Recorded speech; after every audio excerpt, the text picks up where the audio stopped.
পৃথিবীতে একসময় বাস করতেন এক রহস্যময় তান্ত্রিক, যার নাম আগম বাগিশ। তিনি ছিলেন না কোনো সাধারণ মানুষ। অন্ধকার, শ্মশান আর নিষিদ্ধ সাধনার মধ্যেই কাটতো তার জীবন। লোকমুখে শোনা যায় তিনি এমন কিছু শক্তির অধিকারী ছিলেন যা সাধারণ মানুষের বোধের বাইরে। কিন্তু সবচেয়ে ভয়ঙ্কর প্রশ্নটা হলো, তিনি কি শুধুই অতীতের একজন মানুষ ছিলেন, নাকি তার উপস্থিতি এখনো এই পৃথিবীর কোথাও লুকিয়ে আছে? আজ তারই গল্প শুনবো অন্য এক আঙ্গিকে। তাহলে চলো ভিডিওটি শুরু করছি। ঘটনার সূত্রপাত 1000 বছর আগে সোমপুর মহাবিহারে। এই মহাবিহারের প্রধান আচার্য যখন ধ্যানমগ্ন অবস্থায় ছিলেন, তার কাছে এক গ্রামবাসীকে নিয়ে ভদ্রবাহু আসেন। সেই গ্রামবাসী আচার্যকে জানায় তাদের গ্রামের 3 জন কিশোরী মেয়েকে অপহরণ করে এনেছে এই মহাবিহারেরই একজন তান্ত্রিক, যার নাম কিনা বজ্রকেতু। আচার্য এই ঘটনায় হতবাক হয়ে বজ্রকেতুর কাছে যায় আসল ঘটনা জানতে। বজ্রকেতু ঘটনাটি স্বীকার করে আচার্যকে জানায় সে ওই 3 তরুণীকে নিয়ে এসেছে বৌদ্ধ ধর্মে বজ্রযানের প্রধান দেবতা হেরুকের নামে উৎসর্গ করতে। 3 তরুণীর বলির রক্ত দিয়ে সে অমরত্ব লাভ করতে চায় হেরুকের কাছ থেকে। সিন আবার 1000 বছর পর 2026 সালে মালদার গৌড়ে শিফট করে, যেখানে বালুরঘাটের দত্তগুপ্ত বাড়ির ছোট ছেলে শুভগত বাবু একটা জমি দেখতে এসেছিল। রাস্তায় একটা টোটোতে যেতে যেতে সে জানতে পারে ওই জমিতে কোনো বাস্তু সমস্যা থাকায় ওখানকার বাসিন্দারা খুব একটা ওই জমি সম্পর্কে আগ্রহী না। তাই জমির মালিক খুব অল্প দামে বাইরের লোককে বেচে দিতে চাইছে। জমিটার কাছাকাছি আসতেই টোটোটা খারাপ হয়ে যায়, তাই টোটো চালক গাড়ি ঠিক করার জন্য দাঁড়িয়ে যায়। শুভগত বাবুকে ওই জমির কাছে যাওয়ার পায়ে হাঁটা পথটাও দেখিয়ে দেয়। জমিটি ছিল একটি জঙ্গলের মাঝখানে। সেই জমির কাছাকাছি যেতেই একটি মেয়েলি কণ্ঠ বলে ওঠে, ফিরে যাও এখান থেকে। সাথে তখন সন্ধেও নেমে এসেছিল। ভয় পেয়ে শুভগত বাবু ওখান থেকে বেরিয়ে যেতে চাইলে মাটির ভেতর থেকে একটা রক্তাক্ত হাত তার পা ধরে নেয়। ভয় চিৎকার করতে থাকলে একজন ভদ্রলোক তার সামনে আসে। সে কিছু মন্ত্রের দ্বারা শুভবাবুকে ওই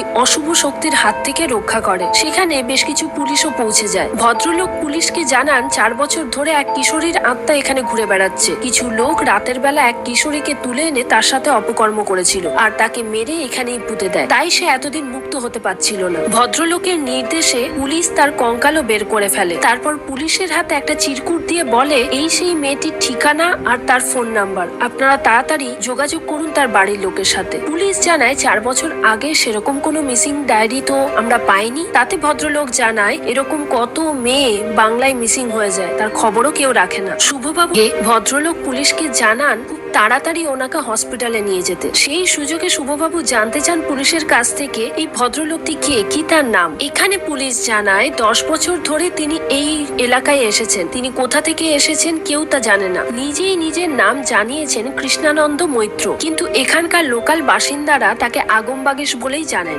নিজের পৈতৃক বাড়ি দাবি করে মৈত্রবাবু একটা ভাঙাচোরা বাড়িতে থাকেন। এই শহরে যখনই কারোর কোনো অসুবিধে হয় সেখানেই তিনি পৌঁছে যান। অনেকে বলেন তিনি নানা রকম রূপ ধরতে পারেন। তার সাথে এই কথাও প্রচলিত আছে তার বয়স হয়তো 400 বছরেরও উপরে। সে সময় একজন ডাক্তার এসে জানান, আপনার পায়ের ঘাটা খুব একটা সহজ না, আপনাকে আজ হসপিটালে থাকতে হবে, কাল বিকেলের মধ্যে যদি সুস্থ থাকেন আপনাকে ছেড়ে দেওয়া হবে। এদিকে বালুরঘাটে দত্তগুপ্ত বাড়ির বড় বউকে আমরা দেখি, যে পায়ের আর্থারাইটিসের ব্যথার জন্য 3 তলার ঘরে ঠাকুর পুজোও দিতে পারেন না। কাজের লোক সেই পুজো দিয়ে দেয়। পুরনো কাজের লোক অতসী ছুটি নেবে বলে তাদের বাড়ির জন্য একটা নতুন কাজের লোককে ঠিক করে দেয়, যার নাম লতা। ওই বাড়ির বড় বউ অতসীকে জানায়, তুই যাওয়ার আগে নিচের বাগানটা পরিষ্কার করে দিয়ে যাস, বড্ড মশা হয়েছে। অতসী নিচের বাগান পরিষ্কার করতে গিয়ে একটা পাথরের ফলক পায়। সেই ফলকে কিছু দেবদেবীর মূর্তি থাকায় সে ভেবেছিল হয়তো কোনো পূজ্য আরাধ্য দেবতা হয়তো। তাই সে ওপরের ঠাকুর ঘরে এনে ঠাকুর সিংহাসনে বসিয়ে দেয়। সিংহাসনে বসার সাথে সাথে ওই ফলকটি একদম জীবন্ত হয়ে ওঠে। এরপর আমরা মৈত্রবাবুকে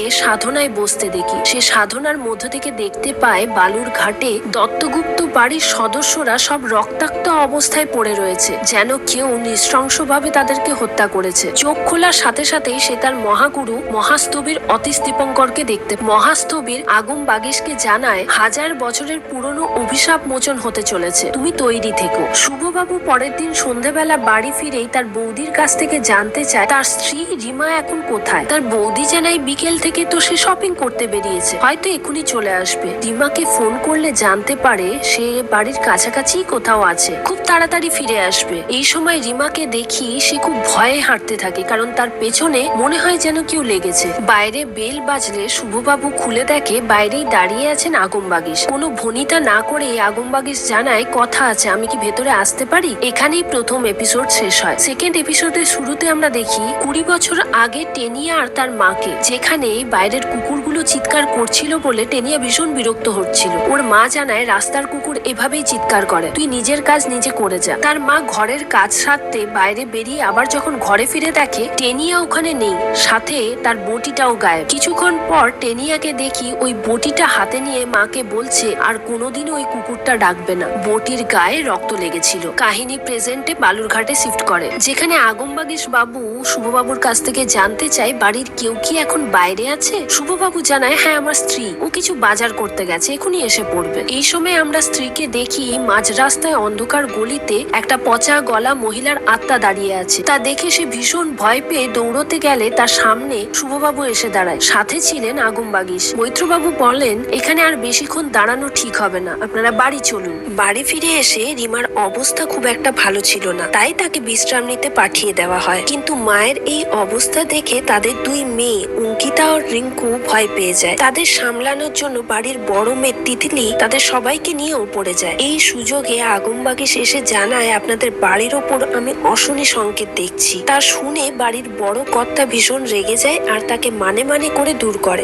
দাদার ব্যবহারে শুভগত বাবু লজ্জা পেয়ে বারবার ক্ষমা চেয়ে নেয় আগমবাগিসের কাছ থেকে। সে সময় তিনি জানান আমি জানি আপনারা একটা বিপদের মধ্যে আছেন, এর পরে বিপদে পড়লে আমাকে মনে করতে কিন্তু ভুলবেন না, তাড়াতাড়ি তা জানাবেন। রাতের বেলা আমরা মেয়েদের ঘরে দেখি তিতলি কারোর সাথে ফোনে একটা চ্যাট করছে। তার বোনেরা তাকে ধরলে সে জানায় অনলাইন একটা ছেলের সাথে সে ডেট করছে যার নাম স্যামি। তিতলির বোনেরা যখন তাদের জামাইবাবুর সাথে দেখা করতে চায় তিতলি জানায় আমি নিজেই এখনো দেখিনি, এখনো পর্যন্ত অনলাইনেই কথা বলে যাচ্ছি, তাতেই আমি ভালোবেসে ফেলেছি, খুব তাড়াতাড়ি আমাদের দেখা হবে। অন্যদিকে আমরা একটা ছেলেকে মাঝরাতে একটি মেয়েকে লিফট দিতে দেখি, কারণ অনেক রাতে কলকাতার রাস্তায় কোনো ট্যাক্সি পাচ্ছিল না মেয়েটা। তাদের কথোপকথন শুনে আমরা জানতে পারি মেয়েটির বাড়ি কোলাঘাটে, সে কলকাতায় পিজিতে থাকে। পিজির গেট যেহেতু রাত্রে 12টায় বন্ধ হয়ে যাবে তাই তাদের বন্ধুদের ছেড়ে মাঝরাতেই বেরিয়ে পড়তে হয়েছিল একা একাই। ছেলেটি যখন বেহালা যাওয়ার নাম করে অন্য রাস্তায় যেতে শুরু করে মেয়েটি তাকে বাধা দিয়ে বলে আমাকে প্লিজ এখানে নামিয়ে দাও। ছেলেটি কোনো প্রত্যুত্তর দেয় না,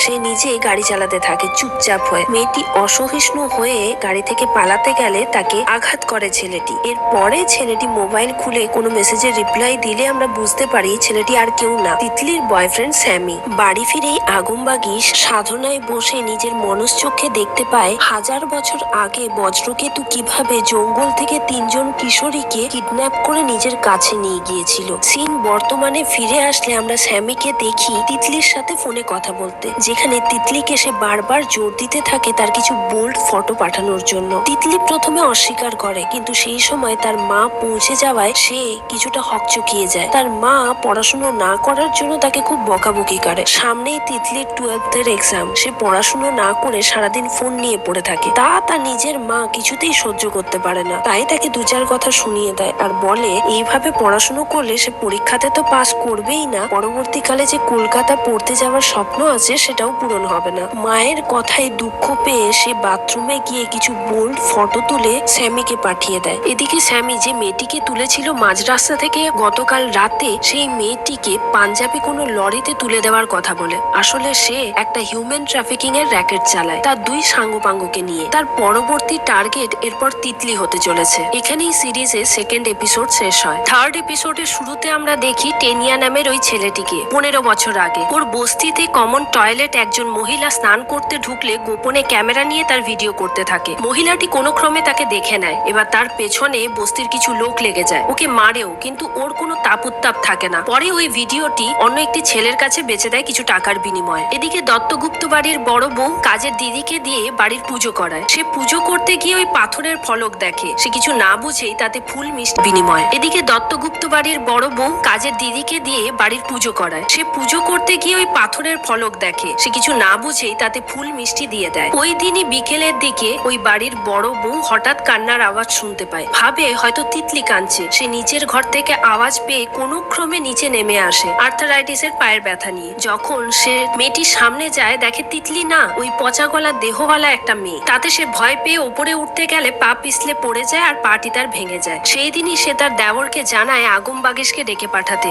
আগম বাগিশ বাড়িতে এলে তার দাদা মানে তথাগত বাবু কিছুটা বিরক্ত হন, কিন্তু তাও তিনি তার স্ত্রীর কথার উপরে কিছু বলতে পারেন না। আগম বাগিশ এসে জানতে চান, আচ্ছা আপনাদের বাড়িতে বাইরে থেকে কি কেউ পুরনো জিনিস তুলে এনেছিল? কারণ কোনো আত্মা নিজে থেকে কোনো বাড়িতে প্রবেশ করে না যদি না তাকে আহ্বান করে ডাকা হয়। বাড়ির সবাই বলতে থাকে, না আমরা তো কেউ কিছু নিয়ে আসিনি। অন্যদিকে মেয়েদেরকে ডাকা হলে তাদের মধ্যে একজন অঙ্কিতা বলে, আমি কাল রাতেই একজন মেয়েকে দেখেছিলাম, বাথরুমে যখন গিয়েছিলাম তখন তার মুখটা পুরো পচা গলা ছিল, তাতে আমি ভীষণ ভয় পেয়ে যাই। এদিকে আগম বাগিশ জানান, আমি এই বাড়িতে তিনটে অনেক পুরনো আত্মার অস্তিত্ব টের পেয়েছি। সেটা কোথা থেকে এলো, কেন এলো তা আমি এখন বুঝতে পারছি না। তাই বাড়ির বড় বউ জানান, আপনি যতদিন না আত্মাকে তাড়াতে পারছেন প্লিজ আমাদের বাড়িতে গেস্ট হয়ে থাকুন আর আমাদেরকে এই বিপদ থেকে মুক্ত করুন। ওই দিন রাতে আমরা তিতলিকে দেখি স্যামির ফোনের অপেক্ষা করছিল। স্যামির ফোন এলে স্যামি জানায়, তুমি সব রেডি করে রেখেছো তো? তিতলি ভয়ে ওপরে এসে কথা বলে স্যামির সাথে। সে জানায় তার খুব ভয় করছে, ওরা যে কি করতে চাইছে এখন আমরা জানি না। ছাদে তখন পৌঁছে যায় আগম বাগিশ। তিতলিকে জিজ্ঞাসা করে, তুমি ভূতের ভয় পাও না? তিতলি তাতে জানায়, না না আমি ভূতের খুব একটা ভয় পাই না। তখন আগম বাগিশ জানতে চায়, আচ্ছা তোমার বোন,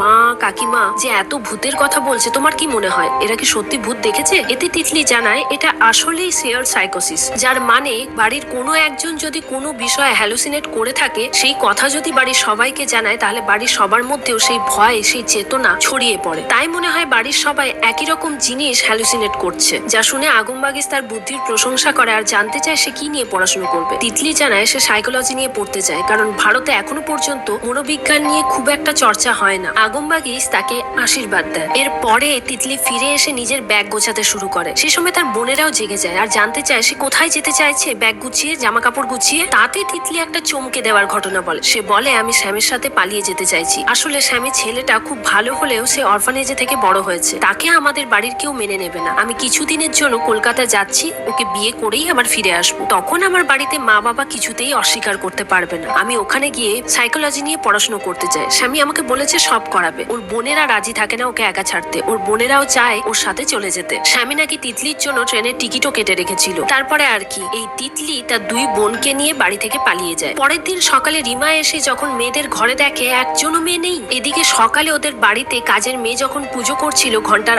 আওয়াজ শুনে আগম বাগিশ এসে জানতে চায়, আপনাদের বাড়িতে কি এখন পুজো হচ্ছে? সঙ্গে সঙ্গে সে দৌড়ে যায় পুজোর জায়গাটা দেখতে, আর সেখানে দেখতে পায় ওই পাথরের ফলক, যা দেখে উনি চমকে ওঠেন। এদিকে রিমা এসে তার বড় জাকে জানায় বাড়িতে একটাও মেয়ে নেই, তারা কি কোথাও বলে গেছে? তার যা জানায়, না তো, আমাকে তো কিছু বলে যায়নি, উপরন্তু তাদের ফোনও অফ ছিল। এখানেই তৃতীয় এপিসোড শেষ হয়। এই মুভির গল্প আসলে অভিক সরকারের লেখা এবং ইনকুইজিশন নামের একটি গল্পের বই থেকে নেওয়া। এই বইতে সে বেশ কিছু গল্পে বাংলার প্রথম তন্ত্র সাধক